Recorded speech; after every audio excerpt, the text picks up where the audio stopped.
Hello, and welcome to today's webinar, Upgrading Culture for Transformation and Growth. I'm Lorianne McLaughlin, Senior Editor, Digital at MIT Sloan Management Review, and I'll be moderating the event. Today's program is sponsored by HCL Software. Before we delve into our webinar, Upgrading Culture for Transformation and Growth, let's meet our speaker today, Per Hugander. Per is a strategic advisor and a professor of practice at Holt International Business School. His work on decision-making, problem-solving, and culture has been published in the Harvard Business Review, MIT Sloan Management Review, and Knowledge at Wharton. Per works extensively with startups and is an agenda contributor to the World Economic Forum. Welcome, Per. Thank you, Laurie, for that introduction, and thanks for having me. It's a great honor to be here and to get to present at MIT Sloan. So I thought we'd just dive in so we get as much done as possible. Is that okay? Please. All right. So I thought we'd start with taking a look at complexity and why most organizations need a culture upgrade if they want to transform their organization or if it's a small startup aiming to scale. So why do we need that culture upgrade? We'll start to talk a little bit about that. Then we'll look at culture, what it really is and how we can influence it. And then, or through the first half of the talk, I'll introduce what I find useful models, because I think if you're working with a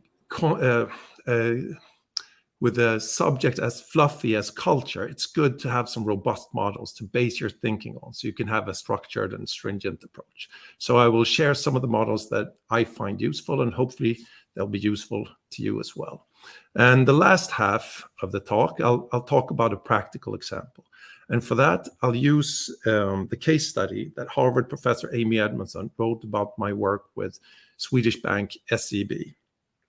And also it describes how we use this skills-based approach to upgrade the culture. And for the ones of you who don't know, SEB is a 170-year-old bank, and it has 15,000 employees spread across the globe. And recently, SEB was named one of the most innovative banks in the world by the Global Finance magazine.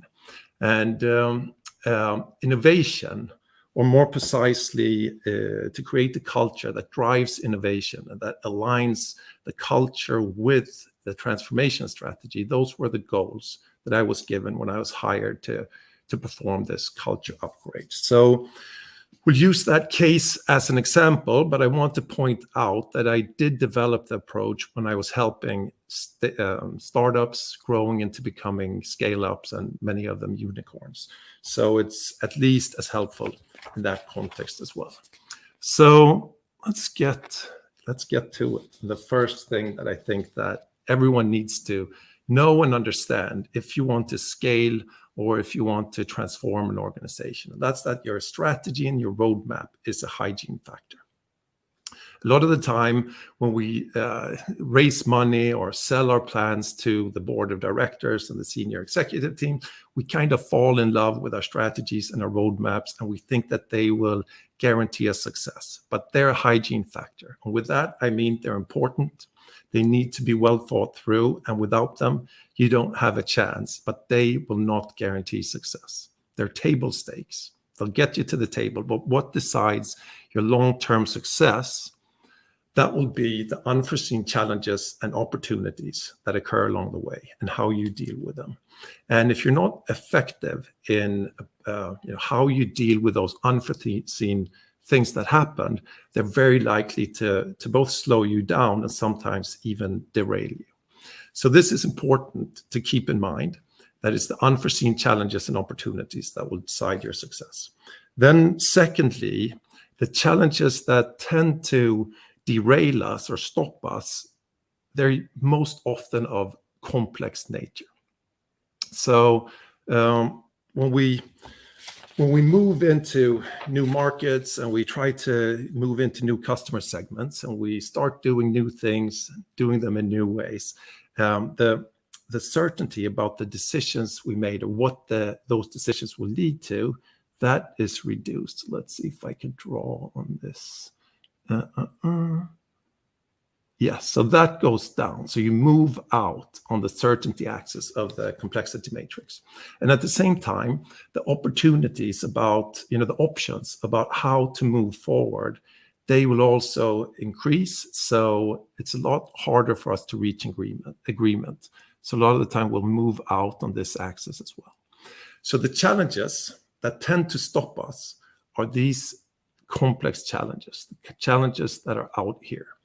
And the reason why they tend to stop us is that our organizations are set up to function down here in a more simple context, not in a super simple context right down here, but a lot less complex than the context that you enter into when you go into scale-up mode or when you go into transformation mode. So what happens when we use thinking and approaches that work well here, up here, is that we get stuck. A lot of the time, instead of the progress that we were hoping for, we end up with frustration, tension, and stagnation. So these kind of challenges, let's see if, so these kind of challenges, the complex challenges, that's what I've been helping organizations to solve the last 15 years. And one thing that I've learned through doing this for such a long time is that there's two skills that really make a very big difference. And if you're able to both learn those skills and get better at them and use them in a structured way, we can be quite effective up here. So I'll share a little bit what that can look like when we go through the SEB case. But I thought first we would look at the skills. So the first skill that I think is the most important up here would be perspective taking. And with perspective taking, what that looks like when we put it to use. So when we have in the teams that I help, once we recognize that we're dealing with this complex challenge where there's low agreement, what we do then is we switch out of debate mode and we stop arguing about what's the right way forward. And instead we go into sense making mode. And we try to walk around the topic and take each other's perspectives. Let's see if I can get the brush size up here a little bit. So we take each other's perspectives and we move around these complex topics. And by moving around it and taking each other's perspectives, we get a better understanding of the topic, but we also free up our brains to come up with better and new and better decisions. So that's the benefit of being able to switch into perspective taking. And perspective taking is the first key skill, and it should be a part of all problem solving processes, especially when you're dealing with complex challenges. So that's the first skill. The second skill is about psychological safety. And psychological safety is one of the most misunderstood topics in management today. Lots of people don't understand that it is vital for problem solving and decision making. And to me, psychological safety is all about the input into our problem solving processes and into our decision making processes. And if you want to make good decisions, that's the output. You have to have good input. And on complex challenges, we need people to, first, we need them to dare to challenge each other and challenge the way that we do things. And we also need people to share accurate information, even when things are not going well, and even when we have maybe competence gaps or where we need help. And unfortunately, that very important information is something that a lot of us rather hold back. It's human nature to want to hold those things back that feels risky and that puts that might make us look less competent or maybe a little bit aggressive when we're challenging each other. So the natural instinct that we have is to not share that kind of information. So every time people pull back and don't share that information, we get worse input and we get a worse understanding of the problem we're trying to solve. So psychological safety is defined as the willingness to take interpersonal risk. and your ability to create an atmosphere where people can share that kind of information, that vital information, and share it in a accurate, precise way, that will guarantee, or not guarantee, but that will help you to get the high quality input that you need. So that's why psychological safety is so important. And once you have that psychological safety, people dare to bring in the really important information, then perspective taking becomes really important. And when you can do both of those things and you build those skills, that's when you can make those really good decisions. So that's the main reason why I propose that everyone should try not only to use these skills to get progress on one or two of these challenges that tend to stop us, but also to ingrain them into your culture so that you can effectively attend to all the complex challenges that will pop up. So those are the skills. And if you want to learn more about how I train those skills or how I help organizations use those skills to make progress on the really tough, complex challenges, then we'll link to a few articles in the last slide, and you also have that in your handouts. But the rest of this webinar, I thought we'd focus on how do we infuse these skills into your culture. Because these skills, they're not only good for problem solving and decision making, psychological safety and perspective taking are also key skills when it comes to other challenges that you need to deal with when you're scaling or when you're transforming. So that would be challenges like how to become innovative, or if you're a scale up, how to stay innovative, and how to get teams to come together quickly when you bring in new people and be effective from day one, and how you collaborate over organizational lines. Those are all things that you need to at least be fairly good at, and psychological safety is key to all of those things. And maybe most importantly, it's the key to be able to include new people, but new competences as well. And when we scale and when we transform, those new competences will be vital. We need to get them into both our problem-solving processes and into our organization. So there's lots of reasons why psychological safety and perspective taking are the things that I always focus on when I help people to upgrade culture. Then sometimes we include other skills as well and other cultural components, but I always include these, because they are key to everything that the organizations that I help need. So let's take a look at how we can infuse this into your culture. And first, let's take a look at what is culture. So culture is usually described as the way we do things around here. So the typical behaviors that you'll see in an organization. And the late Edgar Schein, who was a professor emeritus here at MIT, he describes culture as the underlying assumptions that we share about how to create good outcomes. So it's the underlying assumptions, the bottom of the iceberg. And these underlying assumptions about how we create good outcomes, they're so ingrained in the way we do things that we act by them and behave by them without thinking about it. Okay, so to give you a better understanding of that is, I thought I'd share a everyday example. So this is my way to work. This is the Stockholm Central Station, Monday morning, rush hour. And there's a few hundred people on the platform that needs to get to work, and they need to get on the train. And at the same time, there's a few hundred people on the train that need to get to work and get off the train. So this could be a very chaotic situation, but it's not, because we all share an underlying assumption that it's a good idea if people get off the train before people get on. And since we share that assumption and we act by it without thinking about it, the behavior becomes that people stand to the side of the doors as the train approaches, so the people on the train can get off and we can get on. And this runs really smoothly all the time, every day, hundreds of times every day. So the underlying assumption, that has been ingrained, and that has become an underlying assumption because it works. And there's two things that really needs to happen for an assumption to become an underlying assumption. So first, it needs to solve an important problem. So this is a very important problem for us. We all need to get to work. And if it solves that problem, and if it will keep helping us solving that problem time and time again, we stop thinking about the assumption that we should stand to the side, and we just start doing it. So it gets ingrained and the behavior becomes automatic. So this happens in organizations as well.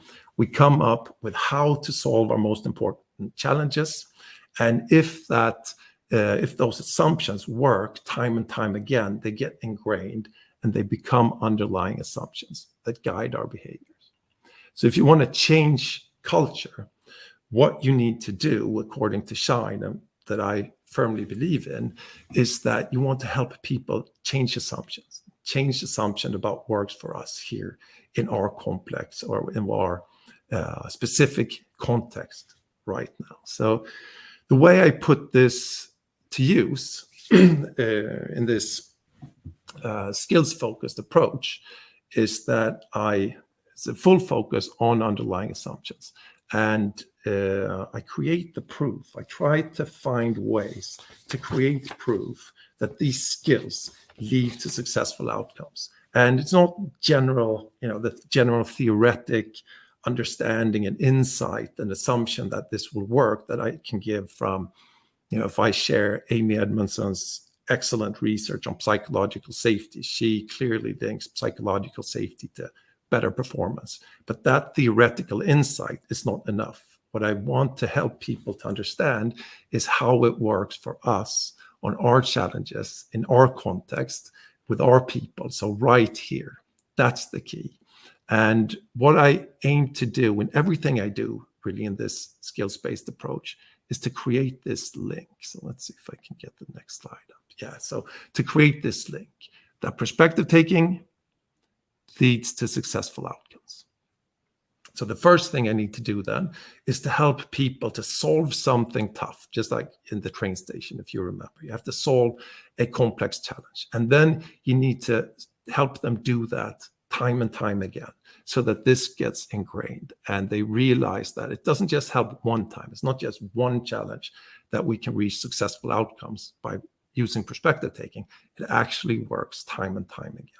So that's this slide is basically the if you remember one slide or one picture, then it should be this here. Perspective taking, the link between perspective taking or psychological safety and successful outcomes. If you can create that and strengthen it, you can change the underlying assumptions, and that will eventually change the behaviors. So practically, what I do to help teams to do this, or to help organizations do this, is that first thing I think about is to go deep, not wide. So with that, I mean that I avoid the normal approach or the more used approach where people roll out workshops to lots of employees in all parts of the organization. I try to stay away from that. And instead, I try to find one team who's willing to invest the time and the effort to build the skills. Let's see if I can, to build these skills to an adequate level so that they can reach successful outcomes. So this takes a little bit of time. It's not something that you do in one workshop or two workshops. It actually has to be a process with a few workshops and also some follow-ups. So it takes some time, and that's usually the really tricky part, to get someone to invest that time. So for example, at SEB, when I started there, we embarked on this transformation or culture upgrade journey.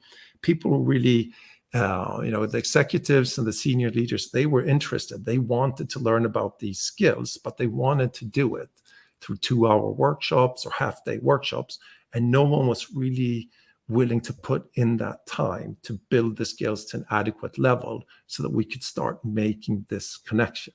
So all the workshops that I got to do, the short workshops, I realized that this is not going to get us where we need. This will, get that theoretical insight, and they'll dip their toe into these concepts, but they won't get how this, they won't get this link. And I was about to give up because this went on for a long time. No one wanted the long process. Everyone wanted, quick quick interventions, short workshops. But then eventually the chief risk officer, so that's a very good person to work with on this one. He's in the executive team, and of course, risk is key to banking. So he called me up and he said, I read about this psychological safety and I want it in my team. And I told him that, one workshop isn't going to be enough. We're going to need a couple of workshops, more workshops, and then also continuous follow-ups. And he realized that this was a lot of time, but he said, if that's what it takes, I believe that this will be worth it. So this is key. What I got there was I found that culture champion, and this is what you need to do. You need to find that one leader who wants to invest this time and take his team through this process. And once you get that, once you find that committed champion, then you want to design a skills training that takes the S-curve into consideration. So what the S-curve tells us is that we can have a workshop. So this is a workshop. And during workshops, you can get people to understand that these skills are really good, and you can have them train them through exercises and get them excited about the potential. But then when they go into their normal work lives, they usually have some problems in the beginning before they learn how to make this work in their context. It might be a little bit uncomfortable with the new behaviors, and they might not get the response they want. So sometime during this phase, people find reasons to say that, it sounded like a good idea, but it doesn't work for us. It doesn't work here, or it doesn't work for me, and they give up. So this is what happens with most investments that we do in skills and capabilities, that we have good workshops, we send people on training, but we don't help them to make it work in their home environment. So that's what we need to design for. So the way I help people overcome this, and what we did at SEB, was that we put in weekly follow-ups. So this is a weekly follow-up. We would do this every week. And every other week, we would focus on perspective taking, and every other week, we'd focus on psychological safety. So what usually happens is that people come in and they're struggling. So the first week here, they're struggling, they're not doing that well. So my job is basically to motivate them to keep going. What usually happens the second week is that some person comes in and they've had some success, maybe one or two of them. Could have been that they solved a problem in their team, or they improved collaboration with some counterpart in the business. I also encourage people to use this in their home environment. So lots of people come back with stories of improving relationships with their kids or with their partners. So things that they think are success or likable outcomes, that kind of links this skill to good outcomes anyway. It's not the big business success yet. So we're not getting exactly where we want to go, but we're getting on the way. So they're seeing successful outcomes. And what happens then is that they motivate each other to keep going and keep pushing through this first phase. And about the third time we follow up, because these are not very hard skills to learn. The hard thing is to actually use it in your environment. But psychological safety and perspective taking, we can all do these things. It's just to get used to doing them. And that's where people fail. But once they push through to this third week, everyone basically comes in with something that's somewhat successful. And these weekly follow-ups, they become storytelling sessions where people first bring in their own stories, because they've been at home and getting these experiences that link perspective taking to successful outcomes. And then they share those stories. So you don't only share, but you hear maybe 3, 4, 5 stories of what other people do. And that verifies that it's not only you, this actually works in different parts of our context. And they both inspire each other, but they also, borrow small behaviors, stuff they hear working for other people. And then this the learning curve really takes off. You get into that steep part of the learning curve, and this becomes, they become better and better and better, and the results become better and better and better. And it's a really effective way to keep linking the skills to successful outcomes. So this is key. But as we started out when we talked about the S-curve, this rarely happens because you don't get people through the first part of this curve. So I want to share an example from, or not an example, but a situation from the first team that I work with. So the risk team, the senior risk team at SEB. So during this first workshop that we had, I'd gone through the skills and, we'd done some exercises. And then there's this very powerful person in the team. So he's not the chief risk officer, but he's a very senior credit officer, that's involved in all the most important decisions and lots of trust, and people really look up to him. So a very important informal leader. So what he does is in this workshop, he sits in the middle and he just kind of leans back like this. And he looks at me and he says, Per, I understand these things with psychological safety and perspective taking. But you have to understand, I'm paid to make decisions. If I don't make decisions, the machine stops. I don't have time to listen more. And I don't have time for this. Okay, so that was not a great start. But the thing was, what was actually good about it was that he said it. Because this is something that lots of people think during these kind of sessions, because they've been to skills trainings and they've been to other kinds of trainings before, and they know that most of the time it doesn't lead to anything. So lots of people will be thinking this, but he said it, and there was lots of people in the team going like this. Yeah, we don't have time. We can sit through this workshop, but we don't have time. So that's a really important part of these sessions. You need to design for this. You need to keep this in mind, because this will happen. And this is one of the reasons why we don't get the breakthrough that we want. And I want to share with you a very good theory that everyone who works with change should keep in mind. And this is Nelson Repenning's The Capability Trap. And basically what it tells us is that we're really bad at prioritizing long-term gains. So on the personal, in our personal lives, we know we should eat broccoli and we know we should exercise. And if we do, we avoid really, horrible diseases and we live longer and healthier lives. So there's a, let's see if I can get that drawing to work again. So there's like a pot of gold here, a long and happy life. And all we have to do is, eat our broccoli and do some exercise. And we often we've all started out, but most people actually just, drop off the wagon, never get to that pot of gold at the end of the rainbow. And we know, I think you all recognize that this is what happens. So what Nelson's research tells us is that we're equally bad at this as organizations, if possibly even worse. So what his research shows is that if we have a long feedback loop where the costs are immediate and the rewards are set in the future, then, most often we will fail. Let's get the brush size up. Sorry, there we go. So even if we know that there's a pot of gold here at the end of the rainbow, and all we have to do is get on this, this process to build that skill or this concept that we want to implement for innovation, or whatever it is that's proven. So psychological safety. Amy Edmondson's research definitely shows that psychological safety leads to better performance. Still, there's very few organizations and teams that actually build it to a good level.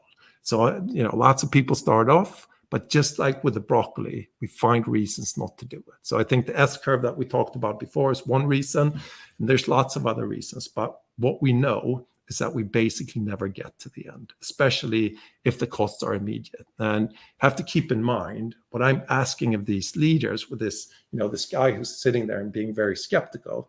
He works like, maybe 60-hour weeks. So the alternative cost for him to take 4 days to do these, visualization exercises with me, he sees that alternative cost is really high. So what I need to do if I want to overcome this capability trap is to shortcut the feedback loop.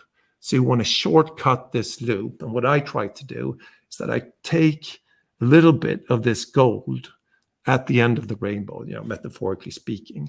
And I try to infuse it here in the beginning with the hope that if they not only see that, we'll be better in 2 years if we do all this work now, but they actually see right now that, they get some of that goal, they get some of that benefit right now, that is a much better feedback loop. And that will, keep people at least coming to the first sessions. So that's what I tried to do. And at SEB, what we did is that the first workshop where he was sitting like this, being skeptical, that's a full day workshop. That's not a 2-hour workshop or a short workshop, because the short workshops, they'll end right there. But this workshop didn't end. What we did is that we pushed through and we learned the skills. And I'll tell you how we did that a little bit later. But first, I want to share what actually happened when we got through the process, because I got the whole team to go through the process, and we'll get to how later, but we did. And during the fourth check-in that we had, the fourth follow-up, when they come in with examples and then they visualize future examples, he shared a story about this strategy that we were not making progress on. And we all knew about this strategy. So it was our multinational strategy. And this was a very lucrative new business that was evolving. And we weren't able to align on a strategy. So we weren't bringing on these customers, even if we wanted to, because we didn't feel like the strategy that was proposed fit within our risk frameworks. So we were stuck, and we'd been stuck for years. So it's this typical complex challenge. If you remember the complexity matrix, it's one of these where there's low agreement, and since that market is developing, there's also low certainty. So we were stuck. And what he said was, this is a complex challenge. I'll try to put on my perspective taking hat when I go in. And he did. And then he came back the next follow-up, and he said that, it worked. We managed to get a strategy in place. And it wasn't what they proposed, and it wasn't what I proposed. But instead of arguing over our positions, we took each other's perspectives, and we were able to come up with new ideas about how we could move forward that, definitely fulfilled what the business wanted, and it kept us within the risk limits. So this was a really good example. It was very powerful for this team. That it's a very powerful way to it's a very powerful way to link the skill to something that they've been struggling with for a long time. But what was even better, what created an even better link and a better story, was that at the end of the process, 2 months later, he shared that we had started onboarding customers, and it looked like this was going to have some substantial bottom line results, like millions and millions of dollars. And when you work at a bank, millions of dollars is a really good sign of positive outcomes. So it was a very clear link between, perspective taking and good outcomes in our specific context. I was winning these people over. This was a great story to sell to other teams to do the same thing. And of course, this was the risk team. So they weren't that excited about the money coming in. They were more excited about staying within the risk frameworks and that the bank was doing well and bringing in money. So it was a win-win-win for everyone. It's a very good example and very useful when trying to convince others to do the same thing. Per, I just want to give you a heads up on time that we have about 5 minutes before we go into Q&A. So I wonder if you could bring us into the how portion of your material here. Absolutely. So we're getting to that. So this is, let's see, that was one too many. So put the skills to use quickly and early. That's what you need to do. You need to get people a taste of this, the successful outcomes. And if you do, you make this link. And this story, this really created this link, and it helped us to mitigate the capability trap. And what it also did, what it helped to justify keeping the workshops in the calendar.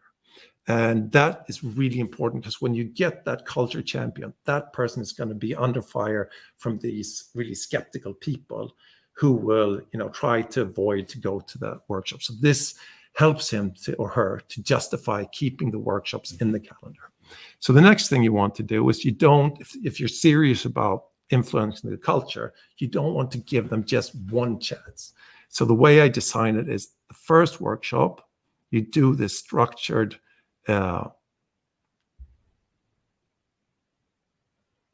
sorry, I was a little bit derailed. I forgot about telling you about that first. Sorry, I started hurrying up there. Yeah, so what we do to get that taste of the successful outcomes is that at the end of the first day that I work with them, where we build these skills, they get to vote for a few really complex, important challenges that they need to solve in order to make progress, and the stuff that really matters to them. And then I lead them through a dialogue, a structured dialogue, using perspective taking to move around the topic and come up with new ideas.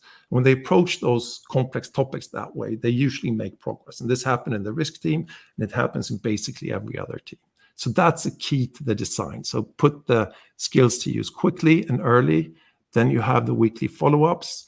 And if you're serious, you don't want to give them just this chance, because that's taking too much of a risk.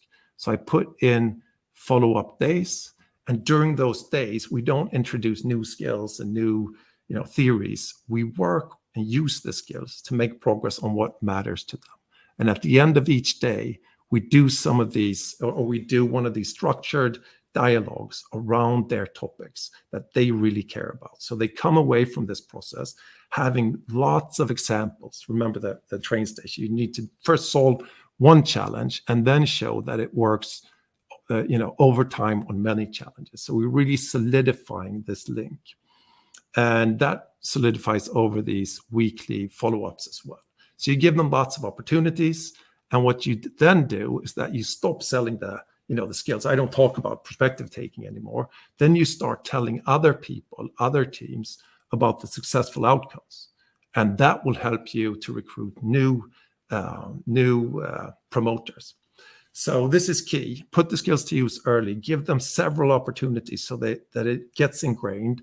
Then you get to these underlying assumptions so it gets more and more natural. Use the stories that you create through the process to recruit new people, and you get a movement going. So this is also key, and it's one of the last things I want to talk about. So use your believers to spread the message. Use the people that's been through it. You don't want to force anyone to get behind this. You want to have the people who have had this experience. So a lot of the time people try to get the CEO or the senior management team to go out and say, we need psychological safety. But if they haven't experienced one of these really powerful examples of how you get this progress, then it might, or it's very likely to be a half-hearted message. So you want these skeptics. So the best person to talk about this, and who talked about this the most, was this really skeptic person who sat like this and said he didn't have time. That's the person who spreads this the best, and he's selling this, not me. And it wasn't in the beginning the senior management team. It was those believers. So do that, and when you get those people to the training, don't tell them what to do. Like those really senior people, they don't they're comfortable with how they behave. They don't want to be told how to behave.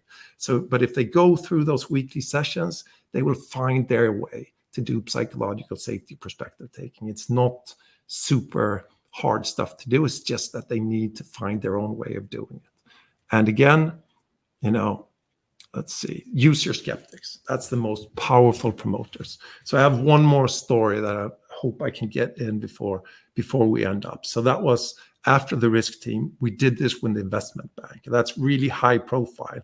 And these people were even more skeptic to this. But we got them to that first workshop, and they realized the power of this. And they had that was another really tough, complex challenge. So we were foreseeing lots of IPOs in the Nordic market. And for some reasons, or lots of different reasons, we weren't collaborating well enough internally to grab that business.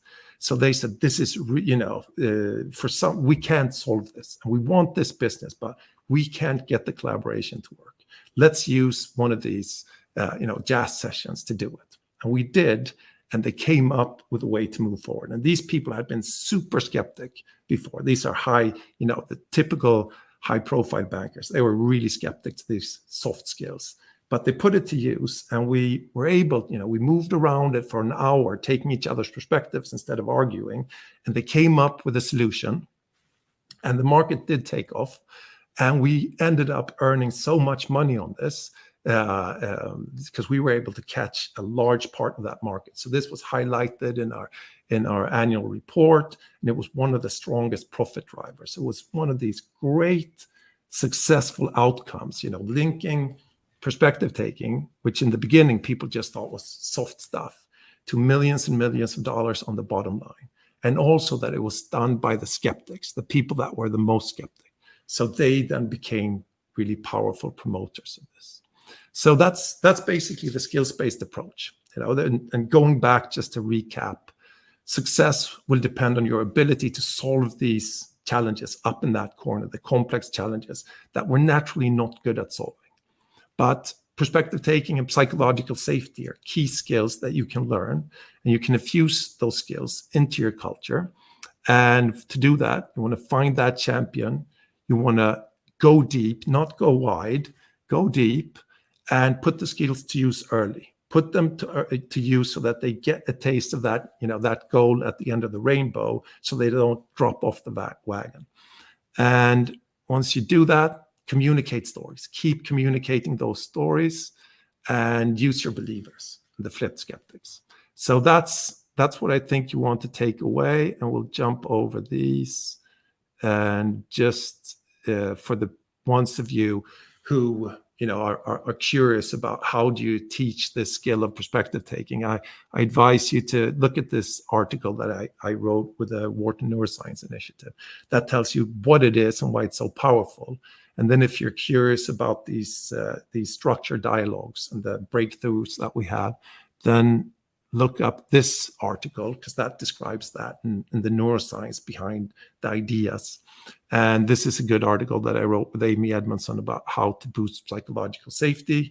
And I think that those are like the basics. And of course, this article that we're talking about today, the skills-based approach, and all of these are on my platform, the Leadership Backbone.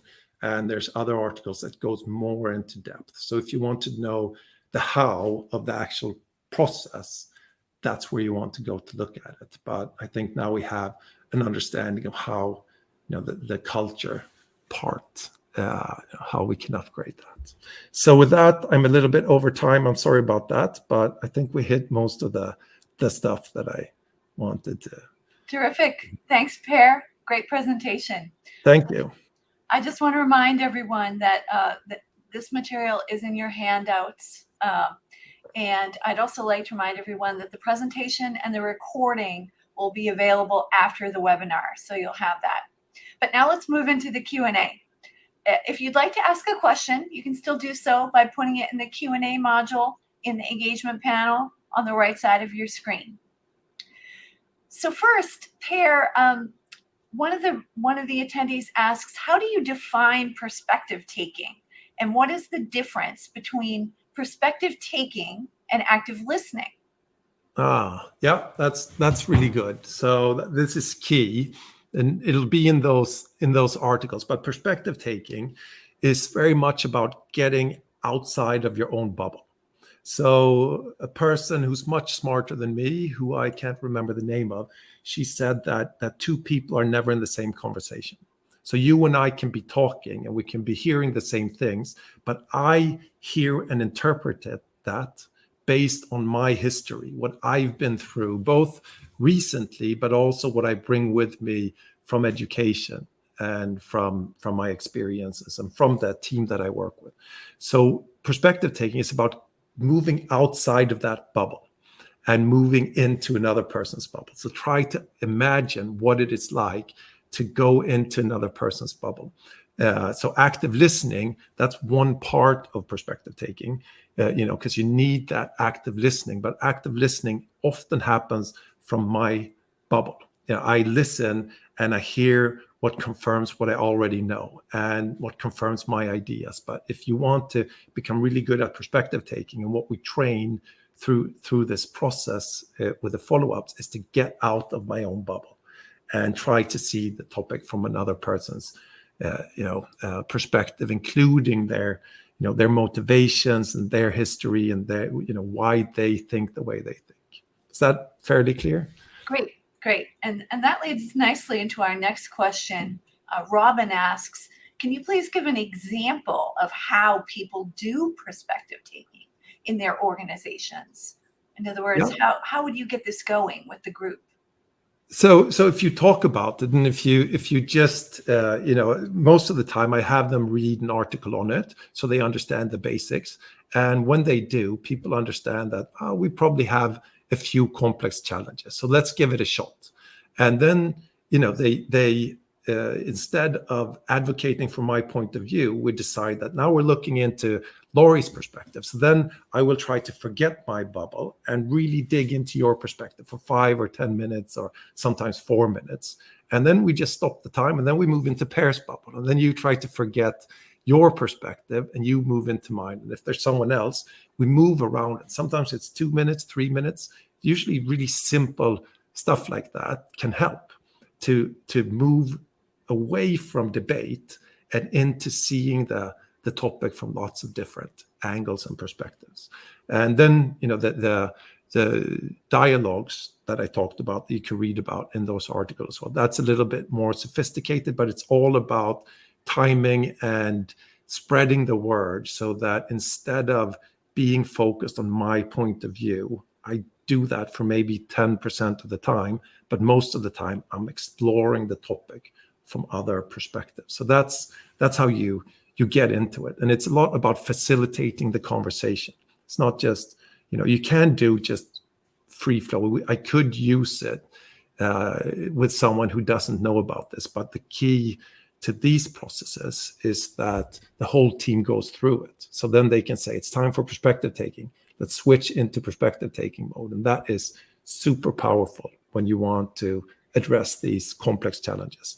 And it's very rare. If people don't know about this and don't practice it, it's extremely rare. And a lot of the time, you're stuck between debate, sometimes a little bit perspective taking, and that's why we get stuck. So having the vocabulary and just practicing the skills is a great way of just saying, looks like a complex topic, let's move around it instead of arguing. So yeah, that's a long answer to that. Hopefully it became somewhat clear. Thanks, Per.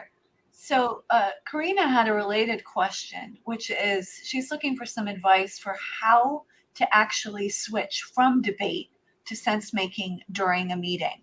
Now, you just mentioned vocabulary. Do you recommend having specific questions ready to enable that switch from debate to sense making, or certain phrases? What advice can you share?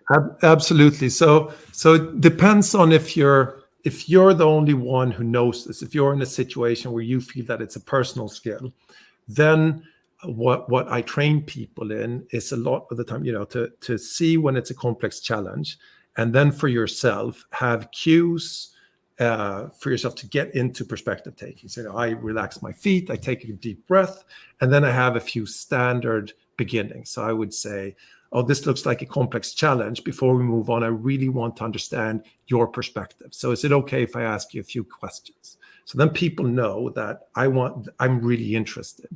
And it's a lot that helps in psychological safety as well to share that. So that's a way for me to do it when other people aren't aware of this. But if you want to, speed up your team, if you're trying to, transform or scale and your whole team is on board, then you want to build this vocabulary. So first you want to take a look at Stacy's complexity matrix and see, what of the things we're struggling with slots in as complex challenges.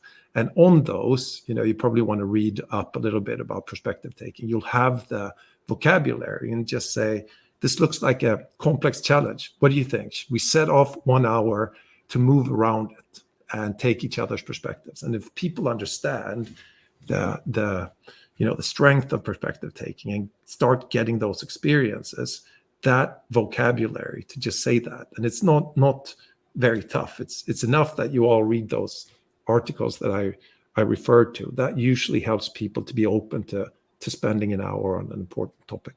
Great. So Great. those are, cues.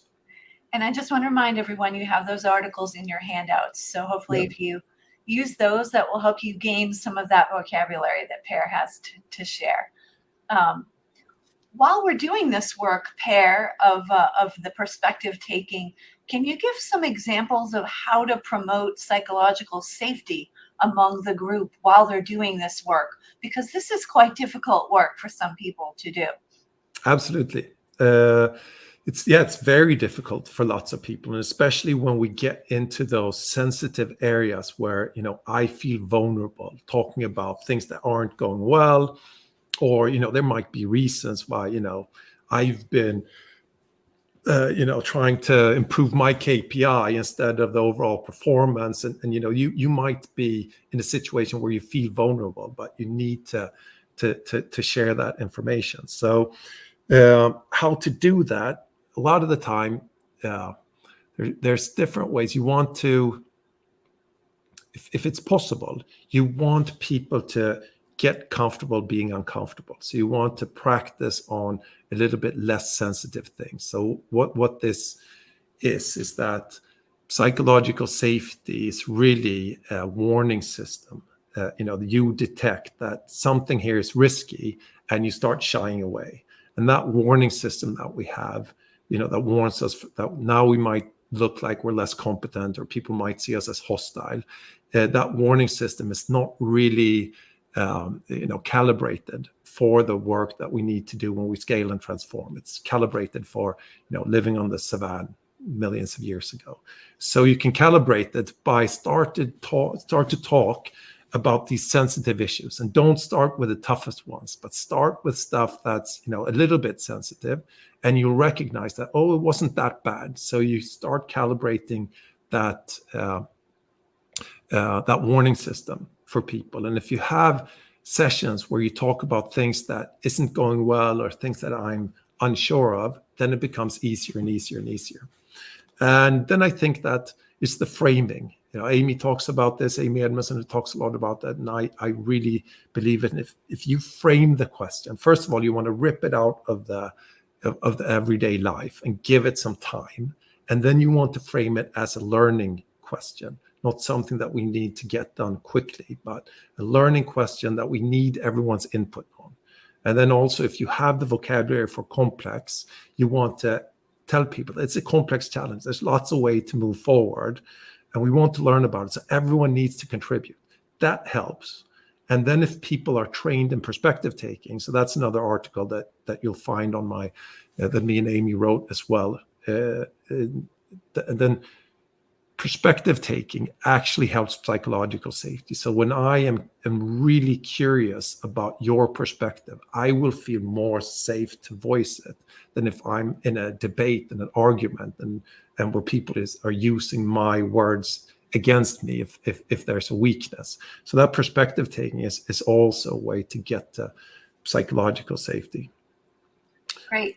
Yeah. Per, we have time for one or two more questions. All right. One more good question here is, what if you've gone deep with one team and they have the new skills, but you're working with another team in the organization that does not? What advice do you have for leaders in that situation? So the thing is that the skills, they work really well if I have them as an individual skill. So I teach this to individual leaders as well, and just keep using them. And when you have the vocabulary for it, you can try to introduce that in other situations. So when you work across organizational lines with other teams that don't have the vocabulary, you can try to infuse it, but you can use the skills in those situations. So the first example, where we were talking about the multinational strategy, it was only that guy, the skeptic guy, who trained the skills and had the vocabulary. But since he moved into perspective taking and asked the other people if, you want to know my perspective, after he verified that he understood their perspective, you can get into it. And a good way to do it is to be clear. Like I said before, you just say that this looks like a complex challenge. I'd like to understand your perspective. Then you ask some questions, and once you understand that perspective, you try to verify it and say, have I understood you correctly? And once you verified that you understood, then you ask, would you like to hear my perspective? And then it's really hard for the other person to say, no, I'd rather not hear your perspective. Let's move on.